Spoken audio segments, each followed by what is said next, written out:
Welcome, everybody. Whilst we wait for a few more people to call, I'll get started on some of the formalities. So my name is Jannat Maqbool. I'm a principal advisor across Asia Pacific with Ecosystem, which is a technology research firm based in Singapore. And I'm here today as the facilitator, not the expert in this space, for this event co-hosted with, or by rather, FinTech NZ and Wealth Tech NZ. So just some quick housekeeping.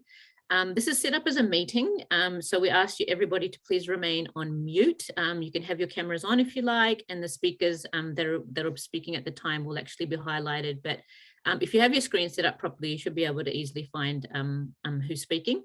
The other thing is, if you've got questions or you've got some comments to make, just use the chat function, and we've actually got a team of people sitting behind the scenes that are actually monitoring the chat box. So I'm just going to kick off now with the whole setting the scene.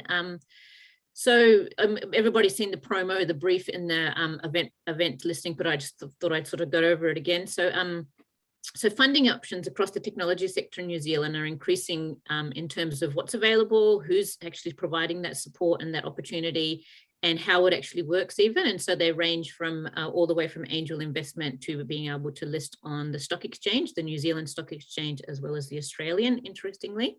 We're going to walk you through with this panel of experts what the various options look like, and actually starting with where we've come from and what the current landscape looks like. And so what are the options? How do they work? Who have they worked for? What are some of the success stories where it works?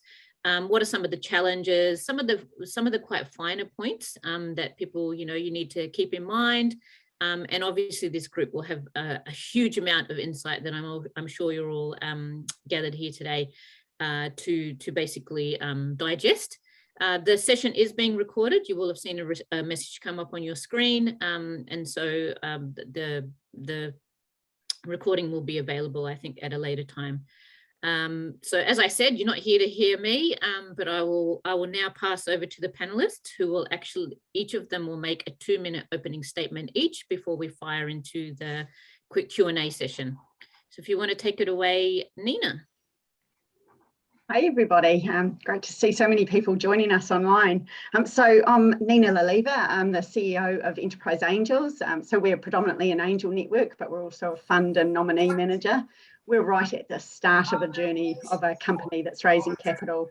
So typically, we'll go into that a little bit more later, but yeah, right at the start of the journey of that capital raising funnel. So we connect business angels with startups, and it's not all about capital, it's also about connections and expertise. So it takes a country to raise a startup, is what we say.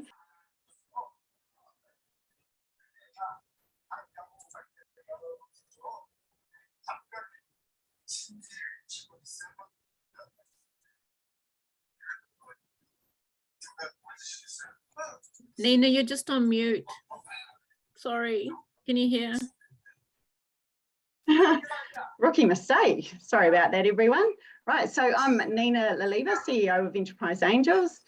We're an angel group, so we connect business angels with startups.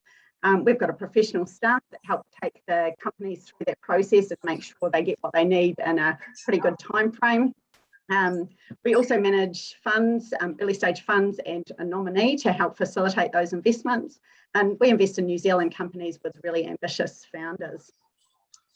And I'll pass that over to who's next up. I think I'm up next. So I'm Colin McKinnon. Good to be with you this evening. Looking forward to the conversation. I represent the private equity and venture capital funds operating in New Zealand. So those are domestic funds and international funds operating in New Zealand. Just thought I'd share a couple of key trends that I'm interested in sharing with you. The last 3 years has seen the market really mature and fill out in the Series A and Series B part of the market. There's a lot of commitment available, a lot of dry powder available at the moment. We estimate around about 1.5 billion for New Zealand. Of that, about 500 million or a little bit more is available for early stage companies. There's increasing sophistication in the market, and there's a lot of collaboration, particularly at that early stage. Investors are very keen to see companies that are cognizant of the ESG, environment, social and governance requirements. They're looking for companies that are not only producing profits, but are good for the planet and good for people. And there's a very strong international presence in the market, from the early stage right through to the large buyout companies where international funds have been interested in the New Zealand technology. Look forward to sharing other things with you during the presentation.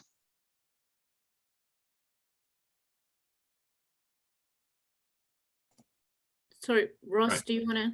Yeah. Yes, thank you. I was just unmuting. Hi, everybody.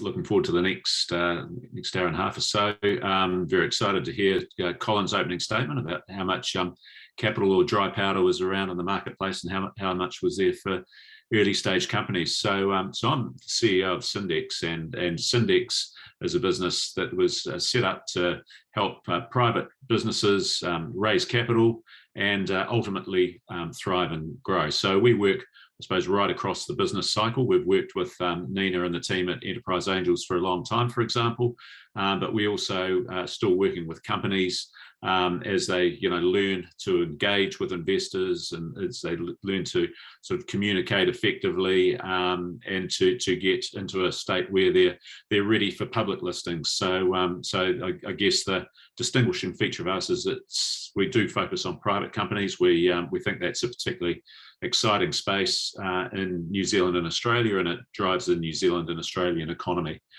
So our job is to help connect all those private investors, and I'll talk a little bit about them a little bit later on, with some of these opportunities and some of the ideas and some of the businesses that are out there, on their way to hopefully greatness. So leave you with the, I suppose, our statement, our purpose statement, which is really to fire up the private markets and to do whatever we can to help New Zealand and also to some extent Australia, where we have some representation, grow. Thank you, Ross. I'm Gavin Carroll, Head of Capital Markets at Ord Minnett, joining you this evening from Sydney. We're a corporate advisory, institutional equities and research and wealth management firm. We specialise in emerging companies, which we define as basically up to $2 billion in market capitalisation. And we provide services across equity, M&A and debt. And on the capital markets front, that includes unlisted, IPO and listed.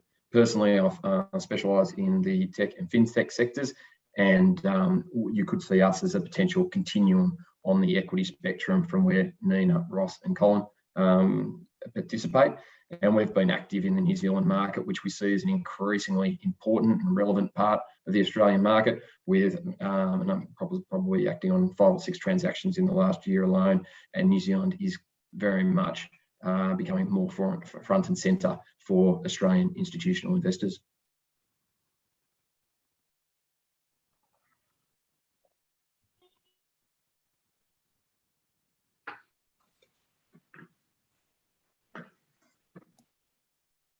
Kia ora, Gavin. Tēnā koutou katoa.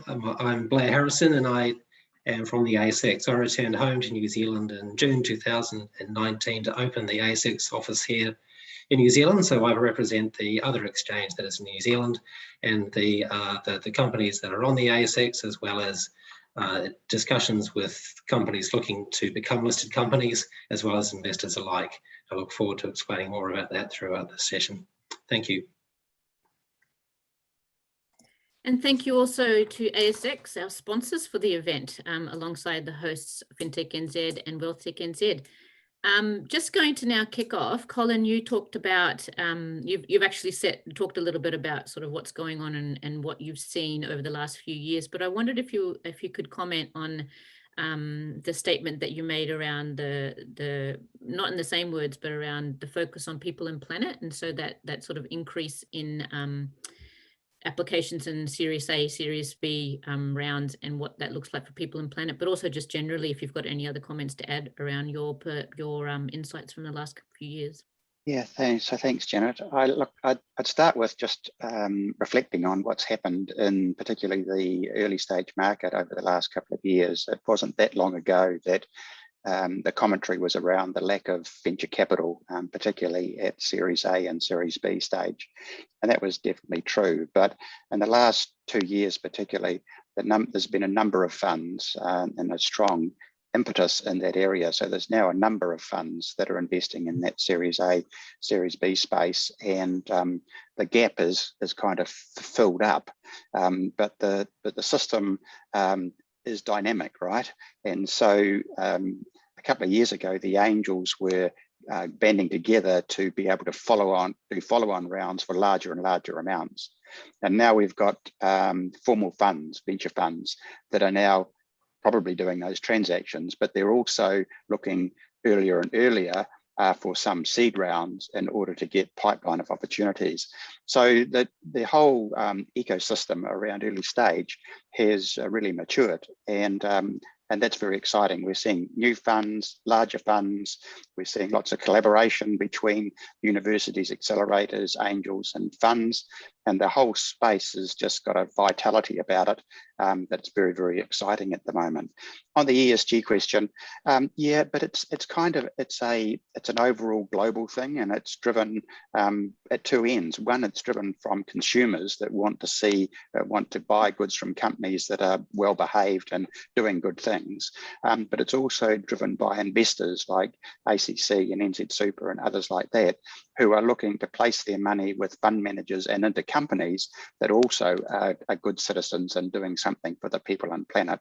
So both of those trends are squeezing together fund managers and companies to get on board, basically, with good behaviour. Great, and that's got to be a win-win all around, really, hasn't it? Absolutely. So for a number of reasons. Going back to you, Nina, thanks for that that brief sort of introduction. And God, the mute button is going to be the killer for 2020 and 2021. But if you want to expand on sort of what Colin's just taken us through, what have you seen, heard, felt over the last 3 to 5 years in the angel investor space? Yeah, well, I mean, Colin hit it on the head. Heaps more capital in the market, which is great. I remember 5 years back, there was hardly any money there for our companies, like it's tumbleweed in the silent streets. And yeah, we were banding together to do bigger and bigger rounds, but now it's great. And the other thing that's happened is that, there's a lot more sophistication in both our founders and our investors.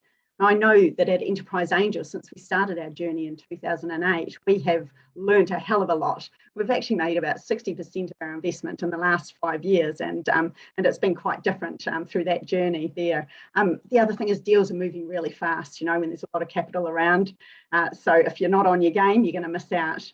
And it's really good for the investment ecosystem. We've all got to be pulling up our socks and doing the right thing by the founders and making sure that we can provide value to them. It does mean that at the angel stage, we're seeing more pre-revenue type deals, which I guess our investors are not as comfortable with, but they're digging in there a little bit as well. We're also co-investing with the venture capital funds, which is good. It's definitely a buzzing ecosystem at the moment, that's for sure. Yeah. So just thinking about what you said, Ross, going back to you, around really you were covering off how the importance of the building blocks and keeping your eye on the prize and working through sort of all the different things that a team has to move to in terms of even engaging as a team, and then obviously with their stakeholders. What are your comments on recent observations in the market and around that a little bit more, if you can elaborate? Yeah, sure. I mean, we've got a phrase which you'll see in most of our, I suppose, business overviews, pitch decks, and that sort of thing. It's all about the rise of private markets, and I suppose since the GFC, it goes back as far as that actually. There's been a lot more of let's say private investors' portfolio allocated towards private markets, and that's an opportunity for private businesses, for example, but what they've realised over time is to actually access that new and growing source of capital, they have to behave a little bit differently, and many of those private companies are private because they want to be private, but if they also want to benefit from external investment, external sort of smart capital and the ideas and support and perhaps the governance of the investors, they do have to lift their game, and they have to have good governance structures in place. They have to have good reporting structures. They have to be disciplined around measuring their performance against I suppose what strategically they're trying to achieve. And so I think it's a bit of it's a cliche, but that's been a rising tide that's lifted all boats.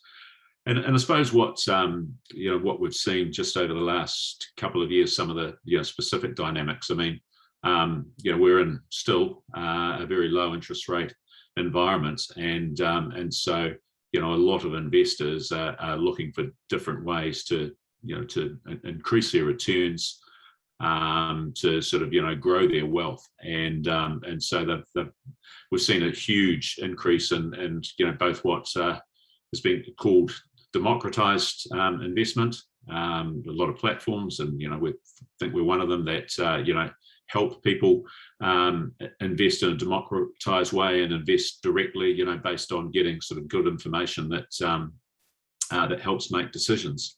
I think on the other side, in terms of the availability of capital for business growth, and it's certainly here in New Zealand, there's been quite a bit of commentary just recently about the banking sector, and how it's become more difficult for SME New Zealand to access bank funding.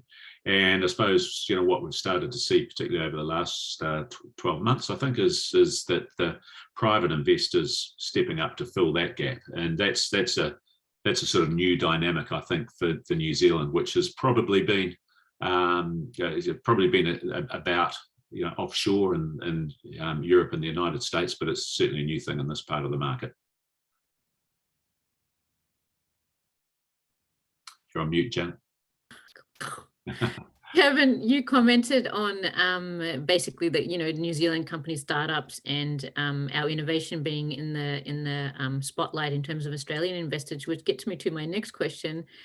Blair, why is the Australian Stock Exchange in New Zealand? So can you elaborate on what are you doing here? Why is there an office? Thanks, Jannat. And sometimes I get asked that question, and there's expletives in the question. But no, look, it's very obvious, really. I mean, we have a very healthy community of New Zealand companies that are listed on the ASX. We've got over 60 now. We also have investors that are interested in accessing companies on the ASX. But primarily, I think, we have a very healthy pipeline of companies who want to talk to us about listing on the stock exchange as a pathway for them to be able to raise capital. And the ASX is one option to do that. We're not the only exchange here in New Zealand. We are one of two major exchanges in this region, being the Australasian region, and we're providing a very viable alternative for other parts of the world as well. So we're seeing companies coming to the ASX from far as afield as the US and Israel and Singapore, Ireland, joining the growing sectors that we have on the ASX. So we have a very growing and burgeoning technology sector. We have over 250 technology companies on the ASX. And we have life sciences sector as well, so biotech, and life science companies there who are gaining a lot of traction. So the reason we're here really is because the end client wants us to be here, and we're providing that pathway, that access to capital and access to liquidity that New Zealand companies are looking for, and matching them with investors who want to invest in them. Great. And I just absolutely love the mix of people here on the panel today. I mean, really, this is collaboration. This is an informed group sharing insights with the around every single stage that could be relevant to somebody that's actually looking for investments. That's brilliant. On that note, is there anything that anyone else wants to add in terms of what the current landscape around capital raising looks like in New Zealand?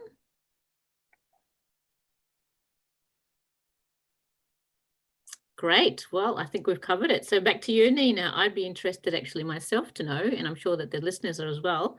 At what stage should a company consider itself likely to attract investment from angel investors?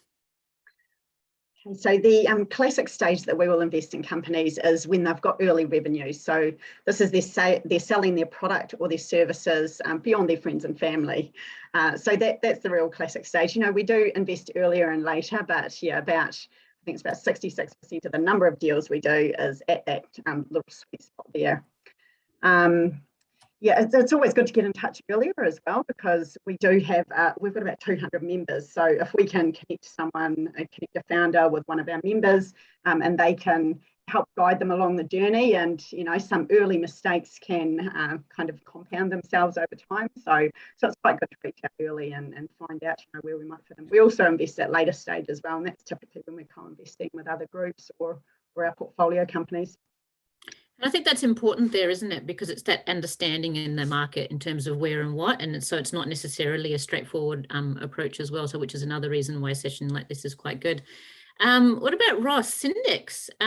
What role does Syndex play in capital raising for private businesses?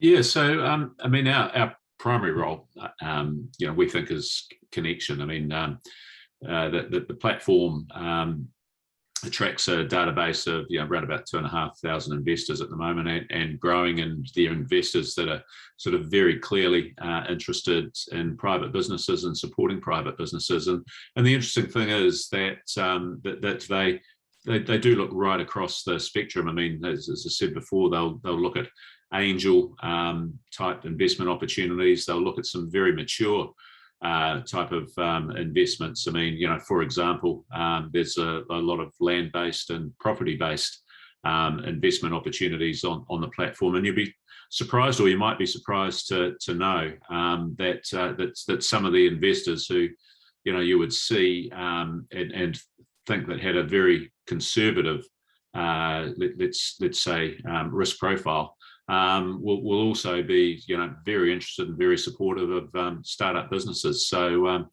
yeah, it's quite a sort of rich and diverse group of investors, and as a result, we attract a pretty rich and diverse group of investment opportunities. And I think what we're trying to do to help, you know, both the issuers, we'll call them, and the investors, is improve the overall, I'll call it, investability of the opportunities. So there's a couple of things. I mean, we started, or our genesis goes, you know, right back to a growing view that it was really important to offer some sort of, you know, liquidity option for investors in private markets. So we developed, you know, I guess, a software as a service product that helped with that. We offer, you know, businesses and issuers a continuous secondary market functionality, and of late we've developed a periodic market functionality, secondary market functionality, which has been proved really sort of interesting to a lot of our clients, because it just, you know, it lowers that continuous disclosure burden, but doesn't lower that, you know, absolute disclosure burden. If you want your investors capital, that you need to provide a sort of, you know, really full picture of the opportunity, and you know, and the market can be open for a period of time. So that's proved really interesting for both you know, private businesses with lots of shareholders and employee staff schemes. Actually, that's been really good. And the second thing we do is that we do hold the issuers to certain standards of disclosure and governance. So, you know, if you are presenting yourself, and we're not advising in any way, we don't, you know, pull an IM together or advise any investors.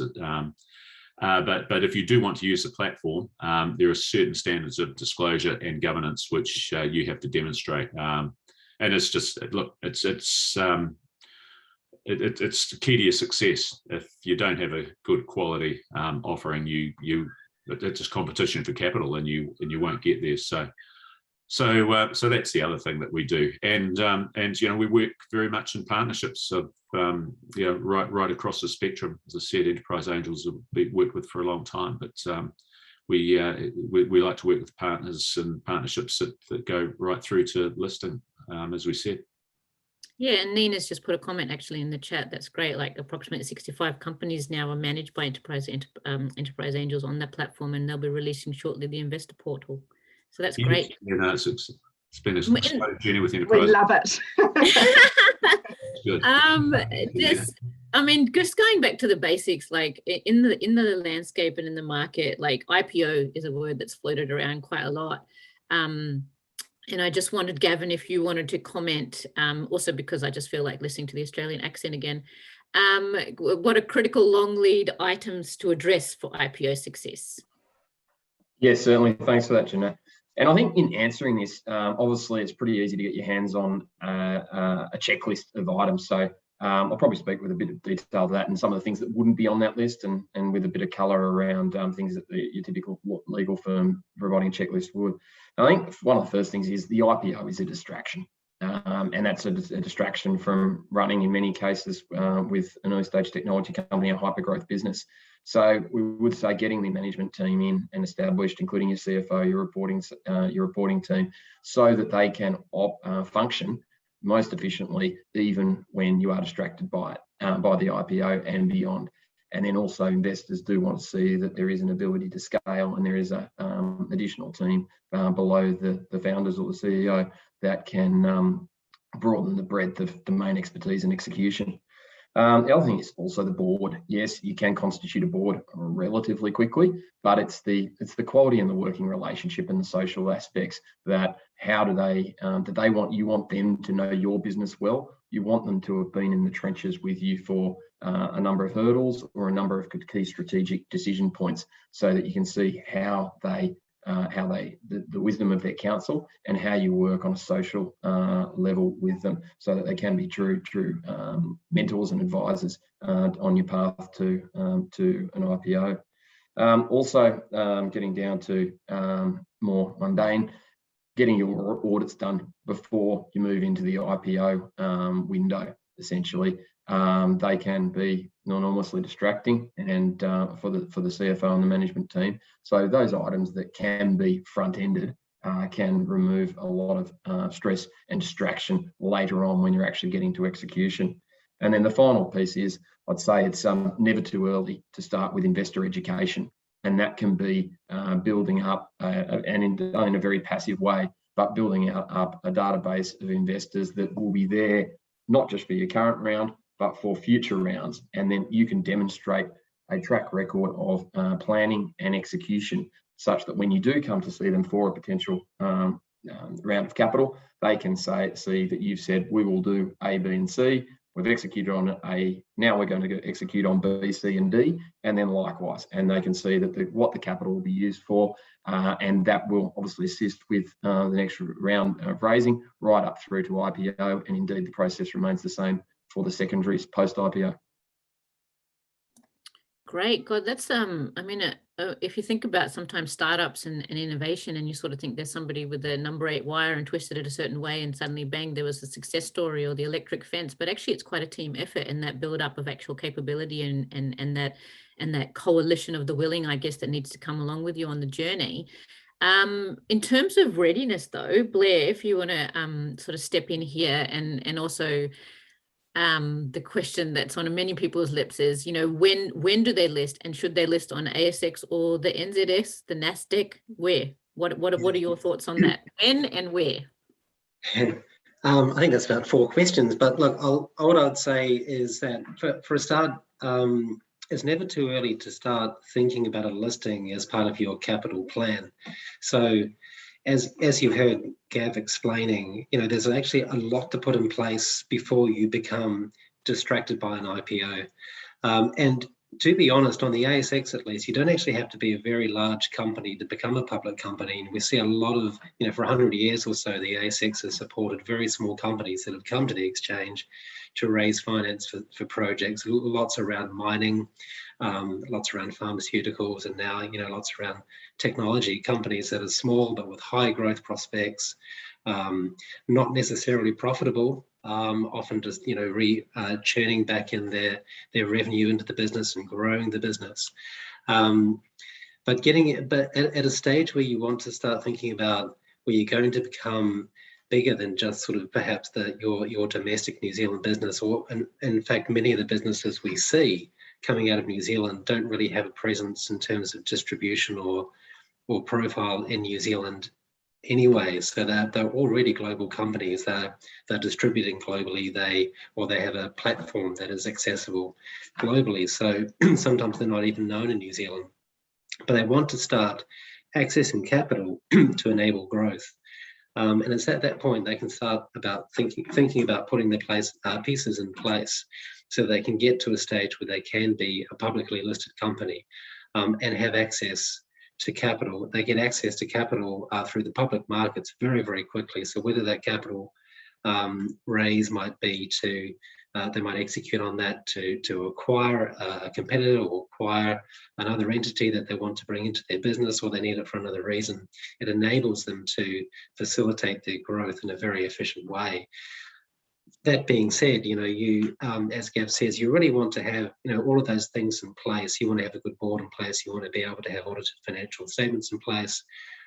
We would also say that you want to be behaving as if you're a public company a good year before you become a public company. In other words, founders are great founders and they have great ideas, and sometimes they don't necessarily want to be a CEO of a public company. So maybe step back and become an executive member of your board, still have a shareholding, but allow somebody else to be that professional public company CEO, because that CEO is going to be spending, a third of its time talking to investors. And as an ASX listed company, those investors are going to be coming from all around the world investing in your company. You kind of want to, again, you can be a small company, but you want to be, once you're approaching sort of 5 million in revenue and you're heading towards 10 million revenue, then it's sort of at that point, then you can start to think of a listing. You'd be $100 million market cap company, and that's when you're going to start to attract the interest of the institutional investors and fund managers. That's the answer to the first question. In terms of NZX or ASX, look, New Zealand companies have two alternatives, but I would say that if you're looking for growth, if you're looking for liquidity, if you're looking for support from investors, and I'm not saying Australian versus New Zealand investors, because all New Zealand investors invest on the ASX. Platforms like Hatch and Sharesies have democratized that for us all, so we can all buy shares in the ASX. But what the ASX does provide is an ecosystem of broker investment banks like Ord Minnett, and investors who are looking to invest in growth at early stage companies and growth with a good growth profile and a good narrative about how they're going to get to the next stage. NZX, I would suggest is great if you have a name presence here. So if you're known in New Zealand, and it's good to be able to leverage that brand recognition in New Zealand. So a company like 2 Degrees, for example, will list on both exchanges. One, because everybody knows them in New Zealand, but secondly, they're going to go to ASX as well, just because they will be able to access capital and get a great deal more liquidity, just because the number of investors is so high. NASDAQ is an interesting one because we actually attract quite a lot of companies from the US back to the ASX, and the reason for that is because NASDAQ is a very large exchange, and it's got a lot of technology companies on it, and they've got some huge companies on there. If you're a sort of approaching a market cap of 2 or 3 billion, it probably makes sense to go to NASDAQ. It probably makes sense. You can probably get noticed. You may or may not stand out from the other 2 or 3 billion US dollar, $2 or $3 billion companies on the NASDAQ. It's hard to get profile though amongst all of those other companies that are there.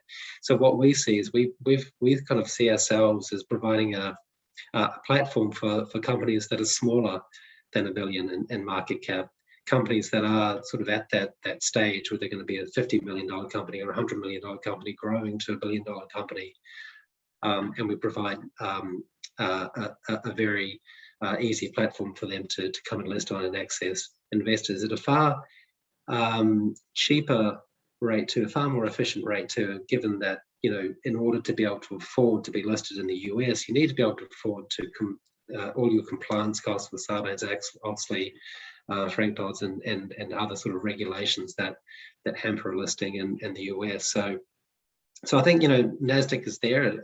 Perhaps, ASX has sometimes been referred to as a stepping stone for companies to NASDAQ. But that being said, none of the large technology companies we have, and we've got over 30 multi-billion-dollar companies on the ASX now, just in the technology space, none of them have actually left to the NASDAQ. So, great New Zealand company Xero, they're on the ASX 50, $16 billion company, and not looking to leave the ASX anytime soon. Perhaps one of the biggest ones, Afterpay, again looking to be acquired soon at $44 billion, but again, not looking to or needing to leave the ASX for liquidity. And the good news about everything that you've just covered there is that we've got an example for it. We've got several examples for every stage of those. So you've just given some examples of just known in New Zealand, known internationally, not in New Zealand, known in New Zealand and Australia, known internationally. Straight away, they're billion-dollar companies. So it's fantastic for New Zealand. Going though, just giving a bit of airtime to some other options. Colin, can you comment on how international private equity and venture fund participants can participate in the market here? Yeah, look, I think just following on from Blair's comments there, I think it's important to realise that each founder's and each startup company's journey through this accumulation of capital and shareholders is individual. There's no silver bullet. There's a lot of hard work, and each company will be looking for the investors that take them to the next stage. So from the founder's credit card to the ASX, the journey will be different for different companies and for different reasons. So if we take an example, Vend is a successful New Zealand tech story, right? Bought by its competitor for $500 million. When they got to the latest, when the New Zealand shareholders, which included a number of international investors, got to the later stage of that journey, listing was clearly an option. But I understand that listing in New Zealand was not an option for them because they were well known in Australia and Canada, but they were very poorly known in New Zealand. So the journey's always different. And that's where international investors come in. There's a little bit of a tendency in New Zealand to say, international investors come here and steal our stuff. That's not true. The New Zealand investors need the next biggest investor, the next biggest shareholder for the company to continue its journey. And there are many, many examples of companies that had started out with New Zealand angel investors, then maybe got a New Zealand venture capital company involved, and then they'll very quickly bring international funds into the next rounds because they're looking for who's going to take this company to the next stage. And there's many examples of companies that have gone through domestic venture capital, Australian venture capital, international venture capital, and then maybe listed or gone elsewhere. So international investors, New Zealand has grown up on international investors. When we started out, there was international investors that invested in the freezing works, invested in the shipping companies. We've had New Zealand international investors here forever, and they're still here, and there's lots here in the technology space. The interesting thing that's happened in the last couple of years is that international investors have been buying technology companies that are much, much bigger than we've seen before. Companies like Sequent, where international investors have come in and invested alongside New Zealand investors to start with, and then ultimately another acquisition has occurred. That's a change in the last couple of years. New Zealand is now being seen by these larger private funds as a place where there's good technology that is disrupting other sectors. Hope that helps. That is fantastic, and there are some fantastic success stories, and it's great that the news actually picks up on those, and we can use them as case studies to encourage, the rest of the innovation ecosystem. Talking about angel investing, then Nina, what are angel investors looking for?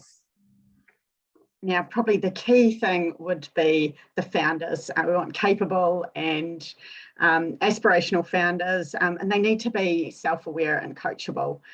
So, you know, as we work with the founder through the due diligence journey, we can learn a lot about them, you know, how they treat us before they've got the money. It's quite indicative of, you know, they're not going to treat us any better once they've got the money, but that's really important, you know. And the other things we look for is a unique product or service, and typically there'll be some IP or some kind of moat.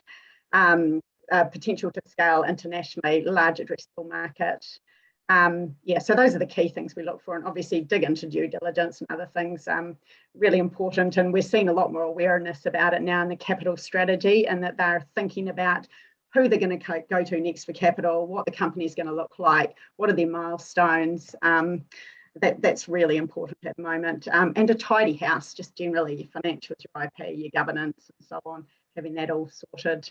And we want to have alignment as well. You know, we want to make sure that we're on the journey and going to succeed with them. Yeah, they're the keys from me. Great. Going back to Gavin, just sort of thinking of that same sort of space before sort of going so big and so wide. What's on someone's mind, or should be on someone's mind, when they're thinking pre-IPO or not? Yes, certainly. And the pre-IPO can be a very effective stepping stone to the IPO. And certainly the investor pool expands as you get closer to IPO. And the recent market trend in Australia is that we have seen additional flexibility with mandates from both listed funds that are prepared to look earlier in the pre-IPO journey. And that can mean beyond 6 and 12 months. And then also from the crossover funds, they're prepared to likewise look earlier and be less mandate constrained. I think we have a bit of a saying that is probably a bit punitive, but it's basically if you're not ready to IPO, you're not ready to pre-IPO. And that is a bit harsh, but what it basically means is that when you do get on the path to pre-IPO, you are, and there are generally investor protections that do entrench the company on a journey where it is intended that they IPO. And those convertible notes in particular can be relatively punitive if the company doesn't go to IPO as intended. So that's why we do say that it is a good stepping stone. But to Blair's point, we would be very encouraging companies to be IPO ready at the time that they were to go into that pre-IPO phase. Great, and we've actually got a few questions left, but I think we've covered quite a lot in terms of you know, some examples of some success stories and a lot of information there from Ross around the platform and sort of what that sort of looks like in the angel investor ecosystem, and what are the Aussies doing over here. And what all the other international peeps interested in. And I know as a tech sector, we're growing our tech story to actually attract even more investment. But I just wanted to, I know everyone thinks, actually one of the people on the panel actually said we're here for about an hour and a half. We're actually not. We're here for 45 minutes, but we've had so much interest from the Q&A that I've actually just been picking up on and reading through, that I'd like to actually, if you can hang on, I'd like to actually fire these questions out to the panel, and I guess whoever gets in first gets first dibs, or I might choose people. So one of the key questions, you know, obviously in this landscape today, what does it look like post-COVID? And even if there is a post-COVID, then don't answer that question, but let's just imagine post-COVID. What do things look like in terms of high interest rates, more competition on where to invest, and issues around global recession risk? I mean, what are you thinking? What happens post-COVID? I'll go first. Look, so I was around when the GFC occurred. I was a fresh member of NZ Private Capital, and I thought the world was going to end. What I didn't realise was that private funds have commitments from investors that are long-term commitments. And so when a recession occurs, values decline and investments become cheaper, and the folks with the funds have good opportunities to invest. So as a private equity or venture capital fund, I'm not too concerned about a recession for the opportunity that brings me, but I am concerned for the opportunities that it takes away from me if I have companies that I'm looking to introduce other investors to. We all have to think about inflation and interest rates. That in fact impacts all decisions around investment. Be interesting to see what plays out. So looking at that investment in terms of international, and we talked about, the international investors, and we talked about NASDAQ in Australia. How big of a factor is it to get in front of people? We talked about the people side of things and relationships. I mean, we can't even travel. I'm not even traveling to cities in New Zealand, let alone any parts of the world. Any comments on that? I can comment on it from an IPO perspective, and maybe Gavin can comment on this as well. But if we look at the IPO market globally in the world, it's very, very buoyant. It's almost as if the being locked down has made the process somewhat more efficient. We had I think in 2020 we had something like 120 listings on the ASX, and this year we're going to have something like 150 listings on the ASX. It hasn't slowed down at all. If anything, it's sped up. And I would channel Brian Ward from Aroa Biosurgery, a great New Zealand company that decided to list on ASX, chose the ASX because of the fact that he has a company that operates in life sciences. They upgrade sheep stomachs, to use his phrase. They make medical scaffolding with bandages from sheep stomachs, and they distribute them primarily to the US. It's an amazing company based in Auckland. But he said, he started his IPO process before the lockdown and finished it through the lockdown. And what it meant post-lockdown was simply that he didn't have to travel as much. He didn't have to get on a plane and visit investors in the US. He did those meetings by Zoom. I'm not discounting the fact that meeting face-to-face is always going to be better, but I think what the last couple of years has taught us is that there are actually efficient ways of getting across the world and meeting with people without actually having to get on a plane.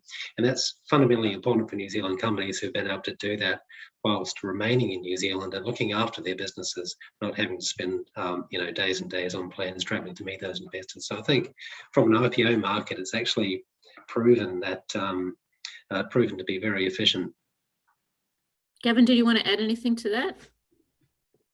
Yeah, absolutely. It's been a massive boon for efficiency in terms of the DDC process, and also in terms of investor meetings. The road shows and the time lost to travel has been much, much reduced. The perception that you obviously have to meet management face to face has been probably nullified to some extent. There are certain investors that still like to do it, but when it's precluded, they generally aren't removing themselves from the, certainly in the public markets, they aren't removing themselves from the investment process. They are just making do with the Zoom. So it's been actually probably say a really interesting gain in terms of post-COVID evolution. Great. And Nina, you commented earlier around, companies being, when would you look to invest, and they're actually generating revenue, but there's a question there around how do we encourage investors' appetite for pre-seed, pre-revenue opportunities? And I wondered if maybe, and it might have no sort of connection, but I wonder, Ross, your amazing platform and the things that you guys do, is there support and is there an appetite pre-seed, pre-revenue that comes into the mix?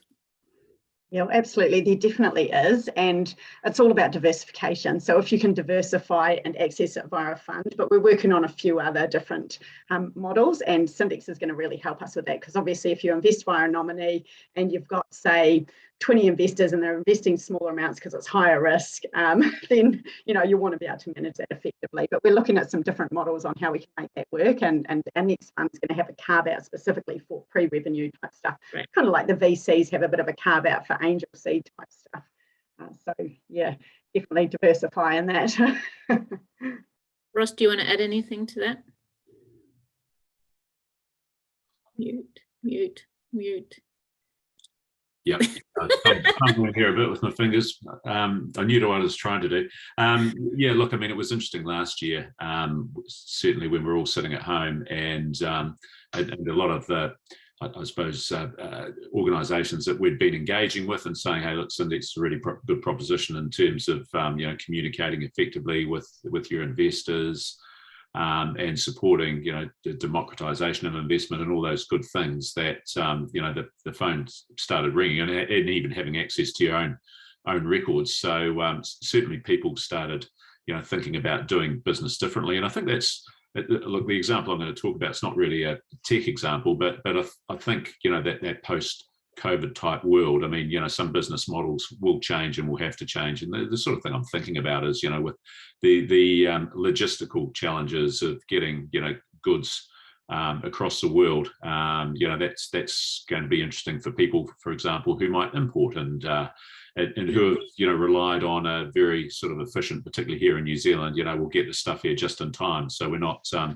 it's not a drain on working capital. So people are starting to think about changing business models, which means they need to start thinking about changing funding models. And I sort of made the point before that that SMEs in New Zealand and Australia are finding it difficult or taking longer to access bank credit. So, you know, there's potentially a lot of, you know, solutions or other capital markets solutions that will be developed and, you know, in fact, are being developed, you know, just to, you know, again, fill those gaps that are there in the marketplace as a result of a, you know, different landscape out there. Great. And it's fantastic. Sorry, can I just add something very quickly? Because the question is about the appetite for pre-seed and pre-revenue opportunities. I'm sure there's folks on this call that appreciate that the accelerator, incubator, university commercialisation, KiwiNet and Uniservices type activity is all quite buoyant. It's really, really important for the angels as well, this whole pipeline of opportunities. That pipeline of opportunities is not without its problems, don't get me right, but it is quite well connected and it's very full of opportunities and it's working pretty well. So I'd be surprised if you know, a pre-seed company wasn't able to find somebody that was interested in a good technology. Great, that's good to know, isn't it? What about structures? You mentioned there a bit, Ross, about structures, but anyone want to comment? There's another question. There's only this and another one to go. And it's fantastic how many people are just hanging on. So are there any specific startup structures that are more favoured by investors than others? Does anyone want to have a kick off that one? One for me, but what do you mean by startup structures? Like as in the type of investment potentially, or? Well, I think it goes back to the comment around, you know, how do you get yourself ready for investment? So what sort of, as a startup potentially, what does that structure look like for a startup to actually be attracting investment? Yeah, there's so many different types of things we could look at here. Not really sure what they're after. Anyone else want to try and take that? Gavin? I'm happy to take it from a pre-IPO perspective, and it's a good question because it does seem investor preferences do seem to oscillate somewhat. There can be straight priced equity rounds and certainly convertibles, and within convertibles, it seems that the market parameters at the moment are a convertible priced at a discount with a term of approximately 18 months, and generally market norms seem to incorporate a cap on it as well, i.e. the discount maxes out at a certain level at IPO. The cap is a very important protection for investors at this current juncture. Great. Capital raising structures. Right, that's an easy one. Equity or debt. All right, one last question. So this is going right back to the start of our conversation, actually, and where it started with the ESG comment, and a bit of a question around that, people and planet. So the question is, do we expect to see a huge uplift in B Corps to follow this trend with ESG? And I hope the answer is yes. Yeah, the only thing qualification I'd give is that these standards that have been generated sometimes I don't meet some tests, and so we just have to be a bit careful to not assign too much to some of these standards that they're going to save the world. You know, they're hard work and they come with their own problems. But yeah, let's hope we all get better at doing this stuff. Exactly, people and planet. I would just add, you know, from a public markets perspective, my perception is that it's become increasingly and will pervade as something that is going to be very, very important to investors. And I think, you know, the democratization of investment has brought this about as well. It's a very, very difficult thing to define, though. You know, we have a conversation often on the ASX. There's a lot of resources stocks. There's a lot of mining that goes on in Australia, and the question is, you know, just how you can actually qualify one thing as being good for the environment and something is not. You might not like, you know, mining copper in Australia, but you've got to build your batteries out of something, right? You've got to build batteries to electrify the automobile industry. So it's a very complicated question or consequented scenario, but it's something that is definitely going to pervade and will be pervasive in all investment going forward, I would think. Yeah. Yeah, Jannat, there's also, I mean, there's legislation that's coming in with in the banking environment for reporting and that sort of thing. So there's regulation impinging as well as investor preference and also consumer preference. So it's a wave that's coming. We can't ignore it. Yeah, and that plays to that comment around bank funding as well. I mean, we talked about consumers driving certain standards, but and investors and bankers, and I suppose that goes to the fact that the bankers need to get investment from somewhere to fund their customers. So so there's a lot of, you know, I suppose, activity and discussion from bankers with their clients about ESG. Fantastic. Yeah, and sorry, Jannat, just the last closing, then I'll shut up. You know, it's very easy to talk about the E, you know, the climate change and the environment and that sort of thing, dealing with rubbish and so on. The S is much harder to deal with. You know, how we treat our staff, what's our attitude to Indigenous people, slavery, all those things. That S thing is coming as a requirement, and it's one that we all should take notice of.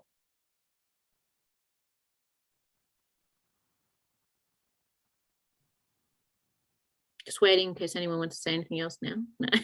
No, that was fantastic. Look, we've gone over time. Majority of people have still hung on. Thank you to the panelists. Thank you to everybody who listened. Thanks to the sponsor AXX and obviously the host FinTech NZ and WealthTech NZ. I will now invite Bill, who's actually the chair of WealthTech NZ, to say a couple of things around an event that's coming up as well shortly. Bill? Brilliant. Thank you very much, Jannat, for guiding us through and facilitating the conversation. Thanks for the participants, for your questions. Your participation and engagement is obviously what this event is all about. Just want to say thanks, Colin, Ross, Nina, Blair, Gavin, you know, flying all the way in from Sydney. Thanks, Gavin. So just thanks for all the meaningful information that we've given and for all the planning and collaboration. For everyone listening, we've got some really great events coming up in 2022. Lockdown has kind of prevented us from hosting the events that we wanted to.